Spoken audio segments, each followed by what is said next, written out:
ओम शांति। आज 18 जनवरी 1969 के दिव्य संदेश में से छठवां और सातवां संदेश सुनेंगे बाबा का। और उन दो संदेशों में बाबा ने बहुत ही सुंदर सुंदर बच्चों को नज़ारे दिखाकर अनेक प्रकार की शिक्षाएं दी। जिसमें से पहली शिक्षा थी बाबा की कि बाबा ने एक बहुत सुंदर भीड़ को दिखाया और उस भीड़ में कई बच्चे टिकट ले रहे थे और कोई थोड़े लापरवाही होकर बैठे हुए थे। और जो बच्चे टिकट ले लेते हैं वो एक ऐसा सुंदर सा दरवाज़ा खुलता है जिस दरवाजे के अंदर वही जा सकते थे जिनके पास टिकट था। और कुछ बच्चे जो टिकट नहीं ले पाते हैं वो पश्चाताप करते हैं कि हमने टिकट क्यों नहीं लिया, और वो उसके अंदर नहीं जा पाते हैं। तो बाबा दादी को दिखाता है कि देखो बच्चे, कि जो बच्चे समय को महत्व देते हैं वो बाहर निकल जाते हैं और जो नहीं देते उन्हें पश्चाताप करना पड़ेगा। तो ये तो बाबा का पहला नज़ारा। दूसरा बाबा ने फिर दृश्य दिखाया, एक नदी का सीन था। और उस नदी के सीन में बाबा ने कहा कि देखो बच्चे, इतने सारे जो लोग हैं यहाँ पर नदी पर स्नान करने आ रहे हैं। तो कुछ लोग उसमें स्नान कर रहे थे और कुछ जो थे उसमें बाहर से देख रहे थे, पर नज़दीक के भी थे और देख रहे थे, लेकिन वो स्नान नहीं कर रहे थे। और कुछ लोग थे जो नज़दीक बैठे हुए थे, नज़दीक के लोग उनसे पूछ रहे थे कि वो नदी कहाँ है, हमें जाना है, हमें प्यासे हैं, हमें पानी चाहिए। और वो उन्हें सही गाइड नहीं कर रहे थे, पर फिर भी वो अपनी मंजिल तक पहुंचकर पानी भर लेते हैं। थोड़ी देर बाद क्या होता है कि नदी अपना रास्ता चेंज कर देती है। और थोड़ी देर बाद जब पानी ख़त्म हो जाता है तो जिन लोगों ने पानी भरा था या जिन्होंने स्नान कर लिया था वो तो बहुत खुश होते हैं, लेकिन जिनके पास कुछ भी नहीं था और थे नज़दीक के, पर वो उस समय एक एक बूंद के प्यासे थे और वो मांग रहे थे कि हमें थोड़ा सा भी पानी मिल जाए तो हमारा जीवन बन जाए। तो बूंद बूंद के लिए तड़प रहे थे। तो बाबा ने ये दृश्य दिखाकर दादी को बताया कि देखो बच्ची, अंतिम समय पर ऐसा ही सीन आएगा कि जो बच्चे नज़दीक के हैं, हमारे अड़ोसी पड़ोसी चाहे माउंट आबू के हैं, नज़दीक में रहते हैं, लेकिन वो अभी इस गंगा को, बहती गंगा का महत्व नहीं समझ रहे हैं। लेकिन जब ये गंगा यहाँ से हट जाएगी तब उस रास्ता चेंज कर देगी और उस समय ये बाद में समझेंगे, पर उस समय बूंद बूंद के माने सुख शांति की प्यासे रह जाएंगे और इनको वो प्राप्ति नहीं हो पाएगी। ऐसे बाबा ने ये दृश्य दिखाया। और जो तीसरा संदेश माने था बाबा का, उसमें जो दृश्य था बाबा का तीसरा, उस दृश्य में बाबा ने उल्हानों के बहुत सुंदर एक पहाड़ी दिखाई जहाँ बहुत सारे पत्र थे बाबा के पास में। और पत्र, जो उल्हाने के पत्र थे, वो पत्रों को बाबा ने दिखाते हुए कहा कि देखो ईशु दादी को भी बुलाओ। दादी पत्र लिखती है, पढ़ती है, सुनती है, जवाब देती है। तो ऐसे ही बाबा कहता है कि मैं सेकंड में, देखो दादी को, कि मैं सेकंड में जवाब दे देता हूँ। तो किस तरह बाबा अपने बच्चों के हर प्रश्न का उत्तर सेकंड में देते। तो फिर दादी ने बाबा से पूछा कि दादी, बाबा आप इतने समय से हमारे पास नहीं हो और आप अचानक आ गए। तो बच्चों का कहना है कि जब बाबा गए तो बाबा को क्या अनुभव हो रहा था, उस समय का नज़ारा क्या था। तो बाबा ने कहा बच्चों के लिए तो बाबा बंधा हुआ है और हर बात का जवाब देता है। तो बच्चों को जवाब दिया बाबा ने कि देखो बच्चे, जब मैं वहाँ जा रहा था बाबा के पास में, तो उस समय मेरी जो लास्ट स्टेज थी शरीर छोड़ने की, तो उस वक्त मैं कर्म भोग पर कर्म योग से विजय प्राप्त कर रहा था। और ऐसे अनुभव हो रहा था जैसे कि बिल्कुल मेरा शरीर लाइट का फील हो रहा था और मैं उस दर्द को भी जो है अपने योग के बल से जैसे कम करता जा रहा था और मैं बहुत हल्का होता गया। फिर कुछ समय बाद बाबा ने 3 बातें बताई और वो 3 बातें थी कि बाबा, पहला तो शिव बाबा से बातें कर रहा था और कि बाबा मैं आपके पास आ रहा हूँ, आपके पास पहुँच रहा हूँ, बाबा मुझे बहुत अच्छा लग रहा है, मैं बहुत खुश हूँ। ऐसे करके बाबा बातें कर रहे थे। और दूसरा, बाबा के मन में जो संकल्प आ रहा था, शुद्ध मोह के रूप में बच्चों की याद थी और संकल्प थे कि बच्चे बहुत आगे बढ़े और बच्चे क्या अनुभव करेंगे वो सब बाबा सोच रहे थे। और तीसरा, बाबा ने जो अंदर से जो संकल्प आ रहा था कि इतनी शांति, इतना सुकून मिल रहा था, एकदम डेड साइलेंस जैसी अवस्था थी, वो भी बाबा को बहुत अच्छी अनुभव हो रही थी। फिर बाबा ने कहा देखो बच्चे, बाबा आपके पास ही है और बाबा चक्कर लगाता है। तो शिव बाबा ने भी इशारा दिया कि ब्रह्मा बाबा देखो मकान बन रहा है आबू में, कैसे बाबा चक्कर लगाने जाते हैं और बीच बीच में हर वक्त बच्चों को देखते हैं। तो दादी ने कहा हम बच्चों को अनुभव होता है कि बाबा जैसे कि हमारे पास है, तो कहीं ना कहीं बाबा चक्कर लगाने आते हैं, तो वो अनुभव हर एक बच्चों को होता है। तो हमें भी याद रखना है कि बाबा हमारे साथ हैं। अब हम सुनेंगे डिटेल में पूरा दिव्य संदेश।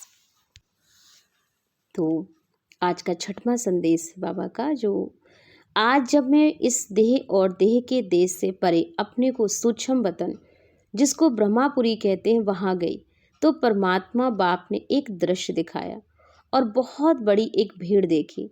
फिर देखा जैसे कोई टिकट बांट रहा है और हर एक कोशिश कर रहा है कि हमें भी टिकट मिले, लेकिन थोड़े समय में देखा कि कोई कोई को टिकट मिली और कोई को नहीं टिकट मिली, वंचित रह गए। जिनको टिकट मिली वह तो दिल ही दिल में बहुत हर्षा रहे थे, और जिन्हें नहीं मिली वह एक दो को देखते रहे। वह टिकट कहाँ की थी, उस पर तो एक दूसरा दृश्य बाबा ने दिखाया कि एक बड़ा सुंदर दरवाजा था जो अचानक खुला। जिन्हों के पास टिकट थी वह तो दरवाजे के अंदर चले गए, और जिनके पास टिकट नहीं थी वह बड़े ही पश्चाताप से देख रहे थे। उस गेट पर लिखा हुआ था कि स्वर्ग का द्वार। बाबा ने रहस्य सुनाया कि परमात्मा बाप सभी बच्चों द्वारा सत्युग की नई सृष्टि स्वर्ग में चलने की टिकट दिला रहे हैं, परंतु कई बच्चे सोच रहे हैं कि अब नहीं, बाद में ले लेंगे। लेकिन ऐसे ना हो कि यह टिकट मिलना बंद हो जाए और स्वर्ग में जाने से वंचित हो जाए। बाबा ने कहा कई आत्माएं सुनती हैं, सोचती हैं कि यह कार्य क्या चल रहा है, तो बाप दादा बच्चों प्रति यही शिक्षा दे रहे हैं कि यह जो समय आने वाला है, आप जो अब सोच रहे हो, सोचते सोचते अपने भाग को गवा ना दो। ये दृश्य दिखाया। फिर दूसरी सीन देखिए कि नदी बह रही थी और उस नदी में दूर दूर से कई लोग आकर स्नान कर रहे थे। कई फिर वहाँ ही नज़दीक थे, लेकिन नहा नहीं रहे थे, बल्कि उनसे कई पूछ रहे थे कि नदी कहाँ है, हम जाकर स्नान करें।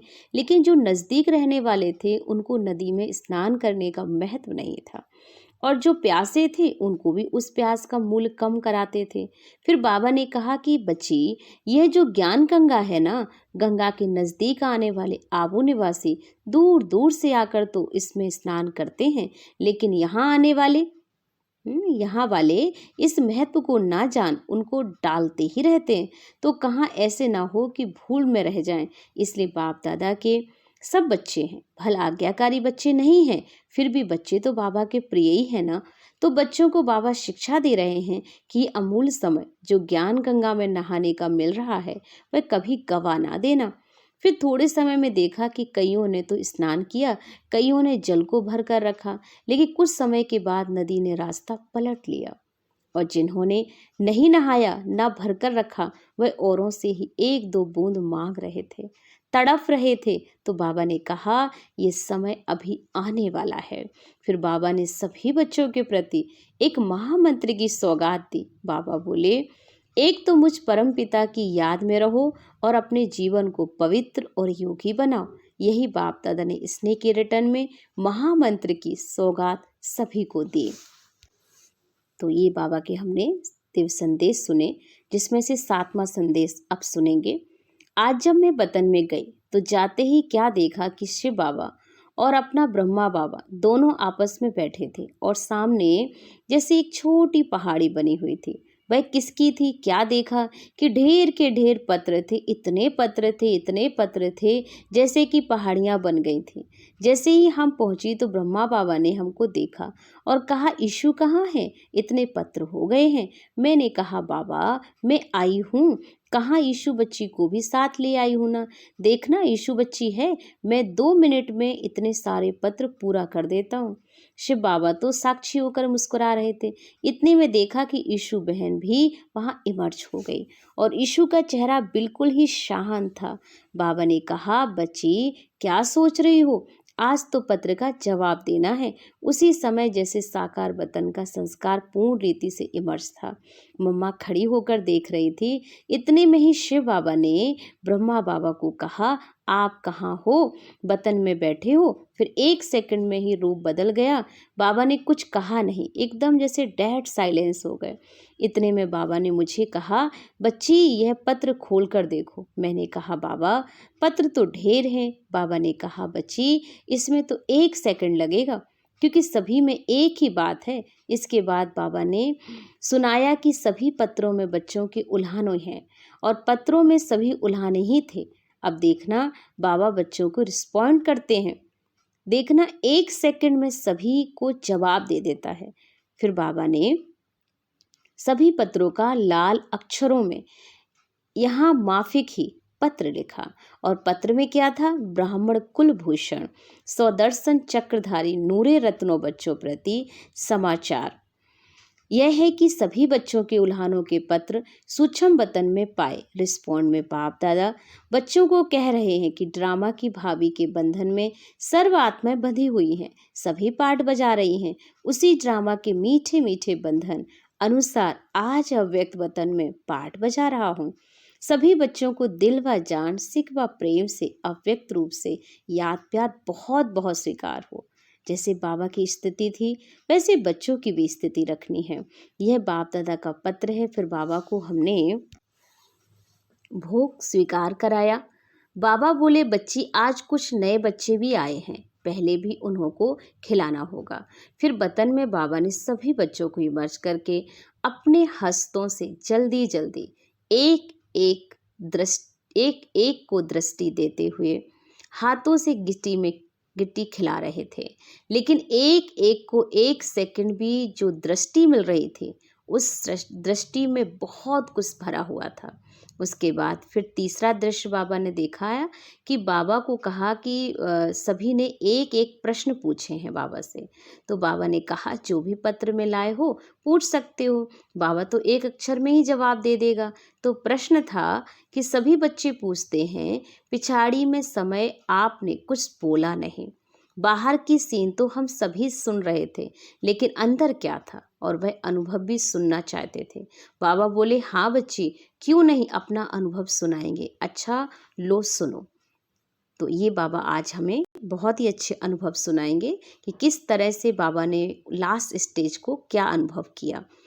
बच्ची खेल तो सिर्फ 10 या 15 मिनट का ही था। उस थोड़े से समय में अनेक खेल चल रहे थे। उसमें भिन्न भिन्न अनुभव हुए।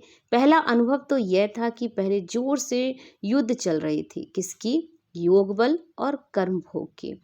कर्म भोग भी फुल फोर्स में अपनी ओर खींच रहा था और योग बल भी फुल फोर्स में अपनी ओर था। ऐसे अनुभव हो रहा था कि जो भी शरीर के हिसाब किताब हुए हैं वह भी फट से योग अग्नि से भस्म हो रहे थे और मैं साक्षी होकर देख रहा था।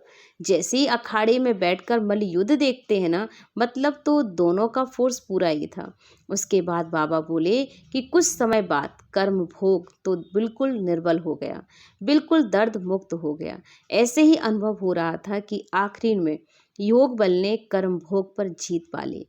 उस समय 3 बातें साथ साथ चल रही थी और वह कौन सी? एक तरफ तो बाबा से बातें कर रहा था कि बाबा आप हमें अपने पास बुला रहे हो। दूसरी तरफ यूं तो कोई खास बच्चों की स्मृति नहीं, लेकिन सभी बच्चों की स्नेह की याद शुद्ध मुंह के रूप में थी। बाकी शुद्ध मुंह की रग व यह संकल्प की छुट्टी नहीं ली, वह और भी संकल्प नहीं था कोई। तीसरी तरफ यह अनुभव हो रहा था कि जैसे शरीर से आत्मा निकल रही हो। कर्मातीत न्यारी अवस्था जो बाबा ने पहले मुरली में चलाई थी, कैसे भी वहां होकर सन्नाटा हो जाता है, वैसे ही बिल्कुल डेड साइलेंस का अनुभव हो रहा था और देख रहा था कि कैसे एक एक अंग से आत्मा अपनी शक्ति छोड़ती जा रही है। तो कर्मातीत अवस्था की मृत्यु क्या चीज है वह अनुभव हो रही थी और यह है मेरा अनुभव। फिर हमने बाबा को कहा कि बाबा सभी बच्चे कहते हैं अगर हम सभी सामने होते तो बाबा को रोक लेते। तो बाबा ने कहा बच्ची रोक लेते तो ये ड्रामा कैसे होता। फिर हमने कहा बाबा ये सीन जैसे अब तो आर्टिफिशियल लग रही है, रियल ड्रामा नहीं लगता। बाबा ने कहा बच्ची ये स्नेह की मीठी तार जुटी होने के कारण तुमको अंत तक ये वंडर ही देखने में आएगा और अब तक भी संबंध है। भल साकार रथ गया ना, लेकिन ब्रह्मा के रूप में अव्यक्त पाठ बजा रहा हूँ। बाबा ने कहा, मैं भी कभी साकार वतन में चला जाता हूँ। फिर शिव बाबा पूछते हैं, कहाँ बैठे हो? यहाँ बैठे हो जैसे साकार वतन में बैठे। ये मकान बन रहा है, वहाँ तक जाता हूँ। मैंने कहा, बाबा कभी कभी लगता है कि जैसे बाबा चक्र लगा रहा है। अब बाबा ने कहा, मैं चक्कर लगाता हूँ तो ये भासना तो बच्चों को आएगी ना, मतलब तो रूह रेहान हो रही थी। फिर बाबा ने एक दृश्य दिखाया, जैसे एक चक्र के अंदर बहुत सारे चक्र दिखाई पड़े। चक्र के ढंग ऐसा बनाया था कि उस चक्र से निकलने के 4-5 रास्ते दिखाई दिए पड़े, परंतु निकल नहीं पाए। सिर्फ ब्रह्मा बाबा का यह दिखाया कि चक्र में चलते चलते पॉइंट माने 0 पर खड़े हों, निकले नहीं। बाबा ने समझाया कि यह है ड्रामा का बंधन। ब्रह्मा भी ड्रामा के सर्कल से निकल नहीं सकता, ड्रामा के बंधन से कोई भी निकल नहीं सकते, और उस 0 पॉइंट तक पहुंच गए। लेकिन फिर भी ड्रामा का मीठा बंधन है, जिस मीठे बंधन को खेल के रूप में दिखाया। फिर मिश्री बादामी खिलाई और छुट्टी दी। बोला बाबा, बोला जाओ बच्ची, टाइम हो गया ना। तो ऐसे बाबा ने दादी जी को बहुत सारी संकल्प शक्ति दी, किस तरह से बच्चों को क्या क्या करना है। तो आज की जो खास बाबा के संदेश थे, उसमें हमने बाबा के शरीर छोड़ने की स्थितियों को भी समझा कि किस तरह अंतिम अवस्था बाबा की थी। ओम शांति।